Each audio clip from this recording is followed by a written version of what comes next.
Hey guys, we're starting to see some cracks. We're going to jump right into it. First and foremost, we have this pattern. In front of you is the cloud, and we're going to talk about this in a little bit, but this is Ichimoku cloud.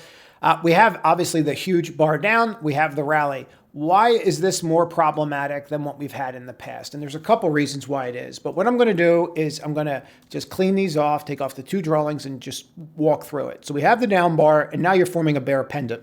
There's no way around it. That's exactly what it is. If you look at the top from here, you can see the markings, right? So that's your top. This kind of stuff is always problematic because it takes you up like you're going to go, and then it reverses, and now you're closing at the low. And this is really what I want to show because this is probably the most poignant part of it. See that close? That close is the lowest close that you've had all week going into OPEX tomorrow, and here's Friday. My problem that I see across the board with all of this from here over is that you never tested this. And I've said it probably for the past 3 days since we do those public pre-markets, and I would recommend that you watch those. Now, I'm going to leave in the cloud for a second because I want to flip to something, and I don't really use it on the 5. Matter of fact, what we'll do, let's click off of that for a minute, and we'll hide. Let's hide all the indicators. Good. So one of the key things that I've been talking about for some time all week is you're not breaking this. You never tested it. You just kind of went away. Well, we showed you some levels today that I thought were really poignant. Specifically, we were talking about these levels in here and how we're trying to hold in there.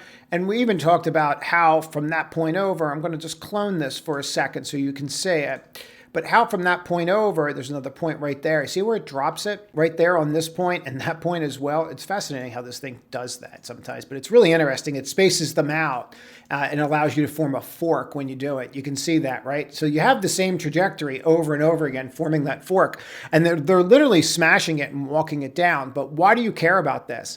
Well, I've been trying to point this out that this is a bear pendant. Now people are like, well, the flagpole's it's bigger than the flag. Whatever, man.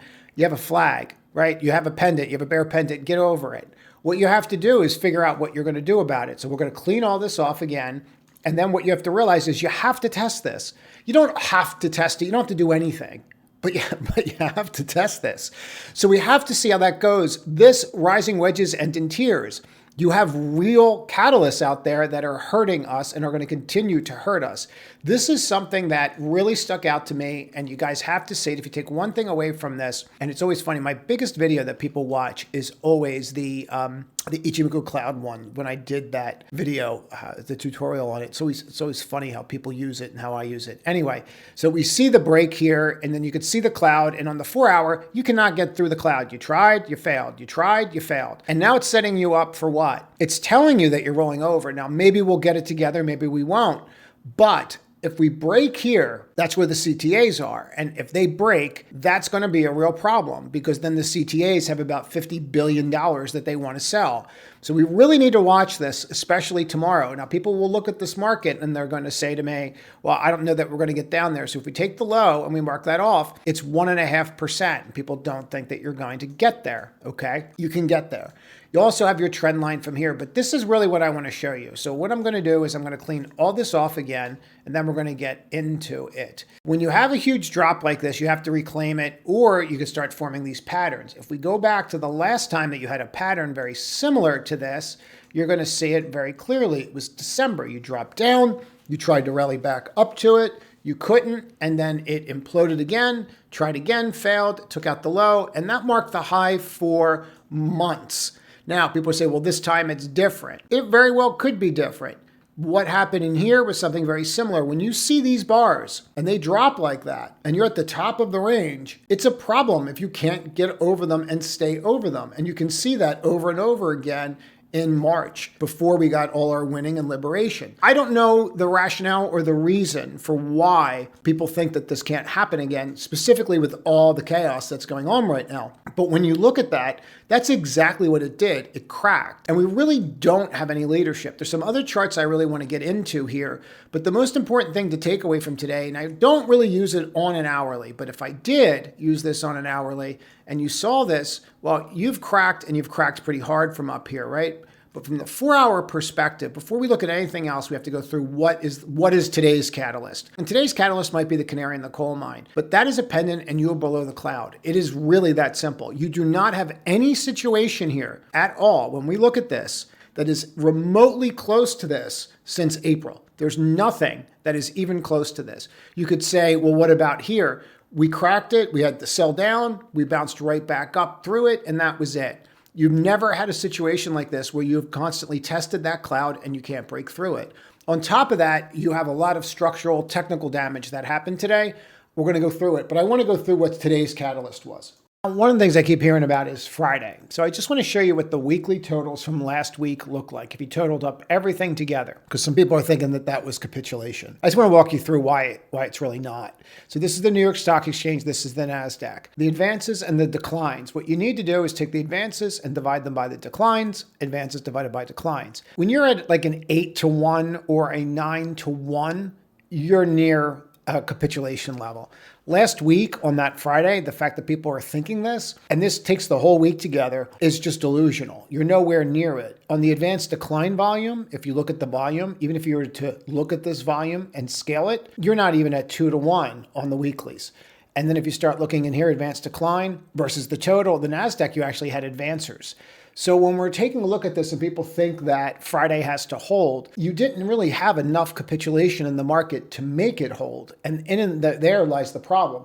Now, you do have some actual issues, and I'm going to address that. So the very first thing that we need to discuss is U.S. regional bank stocks hit by Zions charge-off fraud allegations. So this hits today, and we obviously see these stocks drop precipitously, and everyone saw that. We're going to cover them in a second. But they're taking a $50 million charge. Western Alliance has filed a lawsuit as well. U.S. regional banking index plummets. Honestly, banking investors are on edge. That's an understatement. There's a couple reasons for this. So the one thing that I really tried to hammer home in the community today, and I hope I got it across to a few people that were reaching out to me about this in particular, it's one loan. So if this exists with one loan, are there more? Is it spread out? So this is where it gets really interesting. And we're going to get into what Jamie Dimon said yesterday. I find their timing really interesting that now you're coming out and saying it after Jamie Dimon did what he did yesterday. U.S. regional banks fell Thursday. Zion with $50 million loss. Third quarter, 2 commercial and industrial loans from its California division. Disclosure had a growing investor unease about credit stress. The optics of a large CI loan from a foreign borrower specializing in small balances and CI loans is not great. It puts into question Zion. Well, Zion stock got smoked. When you see one cockroach, there's probably more credit trouble ahead. So what's interesting, at a private event yesterday, he brought this up, and he said, because they took a $170 million write-down in, I think it was Tricolor. And he said, usually there's more issues out there. And auto industry bankruptcies have led broader concerns about the health of non-bank lending. Dimon voices concerns over the high-profile collapse. Firm hit from one bankruptcy says some areas are riskier than others, obviously. When you see one cockroach, there's probably more. This was yesterday. And I just think it's so telling. JP Morgan had no exposure to First Brands. We're going to get into First Brands in a second. But it's taking a 170 hit on Tricolor bankruptcy of benign credit environment. Hopefully the credit cycle will unwind in a fairly normal way. Now, there's a couple things to take from this statement that I think are really important. Hopefully, the credit cycle will unwind in a fairly normal way. He's not saying that the credit cycle is not going to unwind. He's saying the credit cycle, he's telling you the credit cycle is unwinding. I mean, you have to read what he's saying. If they choose their words very specifically, it's unwinding, and hopefully it does it in a pretty fortuitous and easy way, because that's always the case, right? Now that we understand the catalyst, we understand where they are, a couple things that I think were really worth pointing out. If we just do the simple things and take a look at NQ here for a second and just study it and look at what's going on, is it as bad? It's not great, but you've broken through it and you keep failing. Now, the question really begs is, are we going to be able to get through this or not? I did point some things out yesterday. If we look at the NDX, you're nowhere near as bad. You're hitting this, but it's getting ready to roll. You really don't want to take out the low on the NDX itself. If we look at the SPX, and this is just showing you what's going on in the cash market, you haven't really gotten there yet. But what you are doing, if you look at when you flipped back here in May, you'll notice that you start flipping back here in January for this. It counts out 26 from those times, right? So then if we go to this, well, what are we doing? And what did we do today?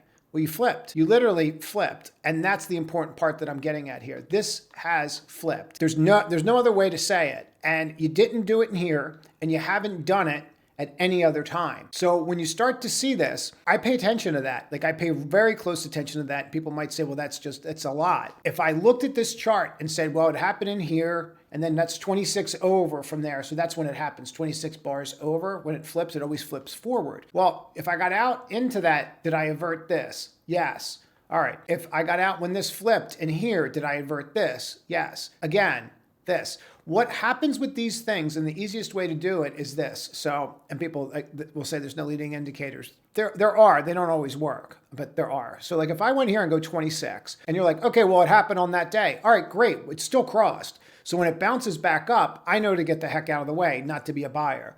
And then it comes back down and cracks. So it gives you the opportunity and shows you where it's starting to turn. It's no different than when it did it here. For example, if we look at the 26 over and where you're at, people will say, well, it cracked there. Yeah, okay, so it cracked here. And if you got out there and you didn't get back involved until it either flipped again, which was right here on the 4 hour, okay, and that's getting you in right about what, in here? Okay, so you're buying in here. So, well, I didn't get the low. Okay, but you missed all this. So it's one data point, guys. It's not a be-all, end-all, but it's one data point. And when you see banking like that and those kinds of issues, you have a problem. Now, the other thing I just want to point out is here's the XLF. And the XLF, if you lose the XLF, just to be very clear about this, if you lose the XLF, you lose the S&P. It's just that simple. On a weighted basis, on an investor's basis, if you lose the XLF, if you lose financials, you lose the banking sector, then guess what you lose? So if we go again and say, here's XLF, here's my fancy little Ichimoku cloud, here's us popping over it in May, here's us breaking and closing below it for the first time all year after April. Can you bounce back through it? Of course, it's one data point. Well, we bounced back through it here. You're 100% right. We did. But that was a pretty significant drop before we got there. And we bounced below it down here, 100% again. And then we got more winning and liberation. It's not going to be a straight line, guys. None of this is going to be a straight line. But when you start to see the cracks like this, and here's the 55, and I'm going to make this bright and shiny. And I have other indicators that I really want to go over with you guys too. And I'm really going to cover this on Saturday in great detail. So you want to make sure you subscribe because Saturday is going to be really in depth on what you need to do, what you need to look for, and how to play this and profit from it. I just want to go through this now. But I just made that white so you can see it. Flips, tests, can't go. Flips through it, rallies back, tells you everything's fine. Come on in, the water's warm. And it cracks it again and takes out the low. Now, the idea that the financial sector is going to hold, right, or crack, but the S&P is going to hold is outright delusion. It doesn't work that way. So you need the financials to rally. If your financials don't rally, what's going to lift you? The only thing that can really lift you is going to be energy. And energy is not going to lift you right now because you can look at that chart and go, well, that's not going to happen. And so we have to look at this for what it is. This is becoming more and more of an issue. Also, you can see it in your drawdown today. And let's be really clear about this.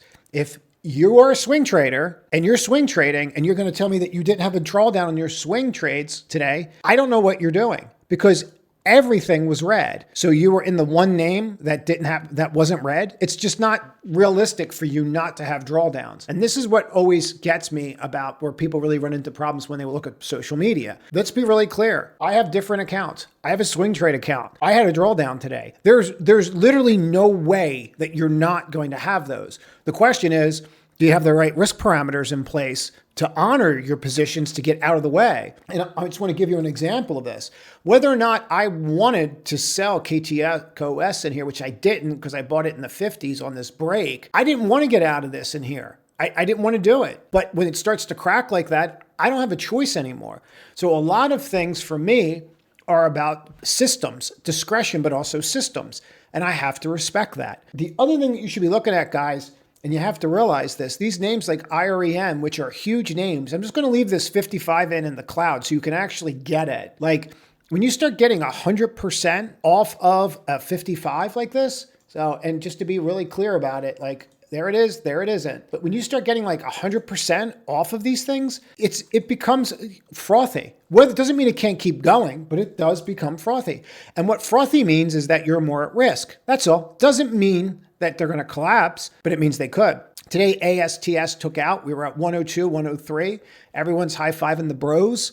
And one of the big things I pointed out to people in the community today, and I was all over them about it, specifically with this name was, I don't know that you're closing above that call wall because that call wall was huge. You had a lot of gammon here. You went through it. Your real put wall is 85. So yeah, you could keep going. I tried twice, 2 longs in here, and it just did not hold.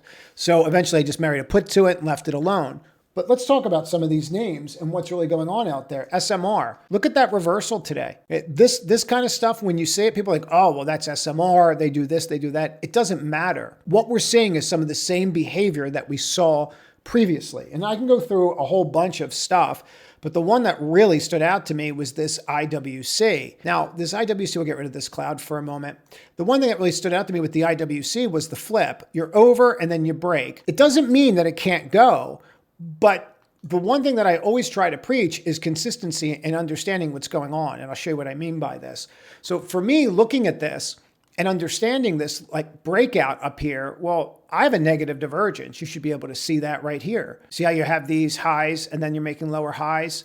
Like, that's not great. It's telling you the magnitude slowing down and you're here. This is exactly how we were nailing the tops and been nailing the tops on names like Bitcoin and Ethereum, just over 4-hour RSI divergences. Look here in what happened in February 21, bonk, bonk, bonk. And where is all this going? I'm not saying you're going through 21. I'm not saying you're going through anything like April. Like, let's be realistic. I don't have a clue. What I do have is I have signs that things are setting up to get a lot weaker. And it's not just in these micro cap names that people think that every single day these things are going to go up and they're leaders. They're not. Yesterday, I walked through S5FI and I pointed out how this keeps declining. And this is declining even though the S&P we know is going higher, because we can see that the S&P is going higher. And then we showed you this line and we were very clear about it. Like, hey, this is a problem. If we look at NDFI again today, and we look at this line, okay, there is Thursdays, you're over the 50, but candidly, you're still sloping down as the NDX is going higher. It's not realistic. If you think about those 2 areas I just gave you as the foundation of a house, and the house can stand for a while, but over time, it's just getting eroded underneath of it. That's why all of a sudden people are like, oh, I don't understand why the market dropped so hot one day. Because the 50, and I use a 55, that determines your level, right? That actually determines the level of comfort and where you should be at, meaning how strong is my foundation? If you think about it like that, it'll make more sense. I do want to go through a couple things here because I think it's very important. This is what happened to Jefferies. Stocks selling off, there's a conference, all of a sudden it becomes clear there's more issues. Jefferies reverses, First Brands is in play. You're probably going to 38. I tried it. I did a day trade here. I think I made like $1. Shorted it. Didn't make a killing by the time I got it off at the right price. Did better with the Zion short, and that's kind of imploding here, and you can see that. At the end of the day, I don't have any of these shorts on. I have nothing short right now at all.